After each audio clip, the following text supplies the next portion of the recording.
ছাত্রের প্ল্যান থাকে BCS cadre কবে হবো, স্বপ্ন স্বপ্ন বাস্তবায়িত হয়েছে কিন্তু দুনিয়া থেকে বিদায় নিয়ে চলে গেল। তাহলে আখিরাতের জন্য ওইরকম অবস্থায় থেকে গেল। এই জন্য আমরা যেন এই ক্ষণস্থায়ী দুনিয়াতে এসে আখিরাতের জন্য প্রতিটি সময় যেন আমরা ঘুমিয়ে যাওয়ার পূর্বে সারাদিন কি করেছি এটা যেন প্রতিদিন আমরা একবার করে হিসাব করি, তাহলে আমাদের জন্য সহজ হবে। আল্লাহর হুকুম কতটুকু পালন করতে পারছি, কতটুকু করতে পারছি না। আল্লাহ তাআলা আমাকে এবং আপনাকে জান্নাতের সিঁড়িতে একসঙ্গে যেন এই মহল্লার আমরা যারা এসেছি যারা আসি নাই সকলকে একসঙ্গে জান্নাতুল ফেরদাউসে প্রবেশের তৌফিক দান করুন। আল্লাহুম্মা আমিন। ওয়া আখিরু দাওয়ানা আলহামদুলিল্লাহি রাব্বিল আলামিন। আসসালামু আলাইকুম ওয়া রাহমাতুল্লাহি ওয়া বারাকাতুহু। ধন্যবাদ হাফেজ শরীফুল ইসলামকে যোগ উপযোগী বক্তব্য রাখার জন্য।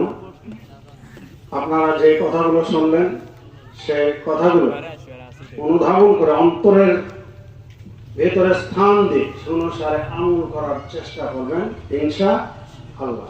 আল ইলমু নূর আসরাহিল যুলুমাত,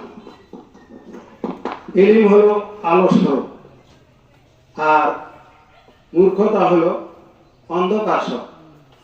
এখানে যদি এই লাইট গুলো না থাকে কিছু দেখা যাবে। এই লাইটটা হলো মানে এলএমটা হলো আলো স্বরূপ আর জাহেল মূর্খতা হলো অন্ধকার স্বরূপ। আমরা না জানলে আমরা কার প্রতি ঈমান আনবো নাকি?